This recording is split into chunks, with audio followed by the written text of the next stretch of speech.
Hey, welcome back everybody. Welcome back to my channel, AmusedJester. My name is Junior, and today we are going to be reviewing Beast Kingdom's The Flash, DC Comics style, based on the artwork of or artwork style of Alex Ross. This is DAH 141. This was a batch order. I ordered the whole wave, so it's just basically spread out throughout the whole year or the whole month. There it is, back. DC 141, and there is the figure and everything. Really nice, kind of exciting to look at this thing, to be honest. As with all the figures from Beast Kingdom. Let me go ahead and take him out of packaging, and we'll be right back. So here's Flash out of the box, and just like Green Lantern, he is enveloped in some sort of plastic, which was not there from the Superman and Batman review. He does come with 7 hands, which is kind of unusual. That not 8. Yeah, because Superman, he has a pointed hand like Superman does, but Superman has 2 pointed hands, right? Yeah. Well, Flash only comes with 1. It's weird that they chose that. Huh. Let's go ahead and pop it in.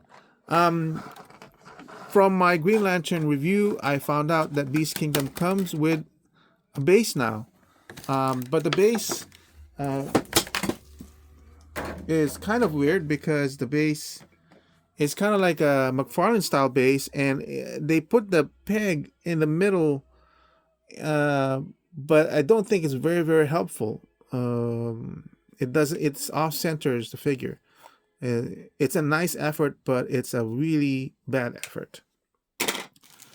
Let me go ahead. Oh, let's go ahead and look at the hands first. So it's got this gripping something hands. It comes with this type of hands, which I wished was in the Superman hands, because that would be so good with flight hands. And it comes with the relaxed hands like this, and of course the pointed hands. I would point out that this is a separate sculpt from the usual ones, because it's gloved, so you can see a pattern. See how the horizontal diagonal pattern here to indicate fabric? That's not in a bare hand, obviously. The hand, you can see the skeletal part of the hand right here. So it does show that this is a gloved hand, but man, why won't you? This is perfect for flight hands, right? Anyway, we'll check it out with Flash. But here's Flash. So this is definitely, oh, I can already tell. But this one, I think this is loose, so you can drop it down. But the fact that this yellow plastic here was not painted really does stand out. It made it stand out, obviously, because of the red, but you can kind of push it down, so that's not as visible. Yeah, it's just really kind of loose, that's why. Let me close in on the face over here. So yeah, that face is everything that was promised in that packaging. This, unfortunately, because of the softness of the material, is bent, but they're supposed to be out. It's really soft though. This is definitely based off of the Alex Ross Flash. It even has the oval cut here that Alex Ross did on his figure. And this is a perfectly smiling Flash head, which is how he depicted it too. Very beautiful paint application that they did. This nice pearlescent red. Yeah, and the emblem is raised, so it's not just painted. We'll talk really quickly on the articulation, because it basically is the same as what I've gone through before. That's it pretty much for the T-pose. Don't go any higher or you're going to pop it off, as I've mentioned before. Even this is painted separately or sculpted separately, so it actually is sharp enough that it sort of catches parts of my skin when I'm going through it. Really nice. Really nice. Like, this is the stuff that would, in Marvel Legends or McFarlane, would be painted on now, not instead of sculpted. The joints on this one are semi-stiff.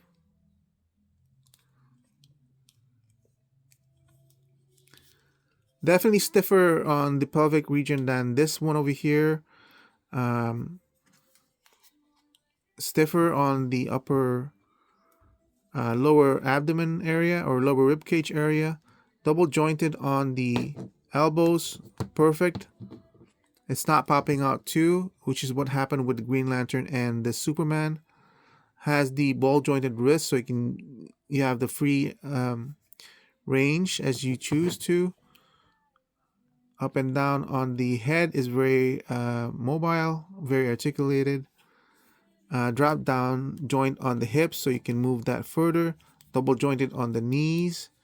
The only thing is, like, I really would prefer this one to just be static. If I would, I probably might glue this because I don't really need the slight boot rotation like that. Don't need it. It's much more important that I don't see the red underneath here, and it keeps on going up and down. And eventually, if you keep doing that, there's gonna be paint rub, and you're just gonna mess up the paint here. So I'm probably, if I can, put a dab of glue down here and finish it off. I don't really like this color. If they had been able to do a better solution for this, I would have urged them to do so. Yeah. And like I said, Beast Kingdom now has a peg hole in their bottom of their feet, but only one. And it also utilizes the same peg system as, or peg with a diameter as McFarlane, as G.I. Joe classified. So this is a McFarlane stand. As you can see, it fits in there. What that does mean, though, because it does have very weak joints, what that does mean is that it should fit. I didn't realize. I thought Mezco had a peg joint, but I think you only have it to put this in. But what does mean? I mean, like, why do I have glue on this one or tape? In order to get that running pose for Flash, we're gonna have to use Mezco stand. I don't know why I have this guy here. Hold on a second. Hey, look, I got a good pose out of my BK or out of my figure. That's only because I copied what Beast Kingdom's photograph already did. And I love my Mezco stands. I don't know why I had tape on this one, because usually Mezco stands, in terms of where the joints are here, they're pretty good on their own. So I must have been using this on a heavier figure as the only reason I can think of, like a Hot Toys figure or something. But for Beast Kingdom, this should be just fine. Look, is this point? Maybe not so fine. The angle is just enough to start really stressing the weight capability of the Mezco stand. But yeah, I have my own stands set up, but nothing like this though. For Flash, I kind of would want.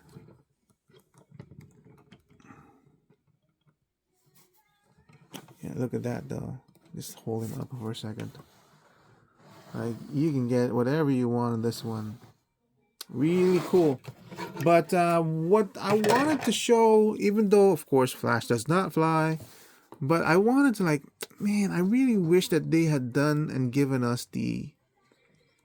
Hold on a second. Because I gotta be careful. I keep jiggling the table, and all these guys are gonna start falling down if I continue to do so. But oh yeah, so this is $48.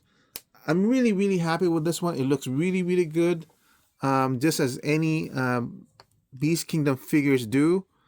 This has added some added quirks with the boots keep going in and up, and the fact that this is really soft. So I'm gonna have to figure out how to heat it up and have it stay up, because I tried fixing it with the Alex Ross Batman, but just keeps going down even though I've heated it up and put it in cold water immediately after. But yeah, look, if this guy had been Superman and flying, that works better than the relaxed hand, I think. Right? So definitely flying hands. And If you really want to, then Flash can salute you. And Superman can salute you. That's why I wanted this type of flying hand. I think works a lot better. Woo! I love Beast Kingdom's take on the DC figures. Not take, but like I like the way they're performing it because it's really classic. And not only like this particular one, not only is it classic, it's based off of an artist that I admire or love work, or whose work I love. But I still love the fact that this classic Batman. So I tell you how much I like this one. The value is 12, obviously. Probably leaning towards 13 or 14, so a higher value. The price range is perfect for me. The stand, I just found out that Beast Kingdom's doing it. I do my own stands anyway, so I don't really care. It doesn't detract from the value of the piece. If it had been better stands, where this type of stands, bigger, a little bit better, a little bit more postable, capable, which this really needs because of the floppy joints that some of its figures has. If it had been better, then it would have increased the value. As it is right now, because I just found out that it comes with an actual stand now, it doesn't devalue it for me. Plus, why only do the 1 foot? So, and this is only on all the Alex Ross figures. They're the latest ones that I have. So I don't know if they started doing it now or something, but I would say Beast Kingdom, do it in both feet. Center your pegs on your base because this does not work on anything. I will demonstrate it now, even though I did it with the Green Lantern already. As you rotate this base, there is no part of this base where you actually center the figure on this base. There is no place where it's centered because you put the 1 peg, and this should be 2 pegs. You put the 1 peg closer towards the center, that it's not gonna work. It's really a bad base design. But I do love this figure, and I will tell you how much I love Beast Kingdom's lineup. This is the Alex Ross style of Superman, Batman, Green Lantern, and the Flash. I love this style. This is comic book accurate. This is comic book accurate as well, but it's using Alex Ross style. So if they were to come out with a Superman that's based off of the composite Superman Batman in that style, I would get it. Oh, obviously I would get it. Even this one having the black thing and the mask, while this one does not, I would so totally get it. Like, even though these figures are perfect for me already, the Superman, Batman, Flash, and Green Lantern, I would actually continue to support both styles, the Alex Ross styles and the comic book styles. And it doesn't matter to me that I would be getting doubles. This is not doubles for me. In fact, this is kind of cheating because technically all they're having different from each other is just the head sculpt. So I would... here's the thing though, right? If they were to offer a Beast Kingdom, but then look at the paint job on this one though. This is just freaking awesome. It's much more evident the changes on the Flash and the Green Lantern because it's a different paint application, while this one's basically the same body. So it's not like they can offer a separate head of this one to that and change it out. And honestly, I love this so much. I actually prefer just buying one of each figure, one for Alex Ross and one for comic book style, because the problem with having multiple accessories, you only have one body, so you can only display one at a time. In this situation, I actually might prefer having to make a separate purchase for each separate figure so that I can display one properly. Yeah, I really would. For example, what I mean by that is, if this comes with separate head faceplates and everything, this is $35. I probably would have preferred to have paid the $35 twice to be able to put the 2 different faceplates. Not for McFarlane figures. I'm just saying that's what I mean by these Beast Kingdoms. Yeah, definitely a must. Although I have to say and I have to add, that is in full acknowledgement of the fact that I am aware that Beast Kingdom suffers from really bad wiring capes of how they design it, and inconsistencies with the joint, sometimes being loose, sometimes being just fine. So even with all that, I still love this. I'm still so very happy with what I'm getting from Beast Kingdom in their uh, DC characters lineup. So that's it for my review of The Flash from Beast Kingdom, DAH 141, I believe. $48, value of 12. Thank you for watching. I hope you guys found it enjoyable and informative. I'll see you guys on my next review. Bye.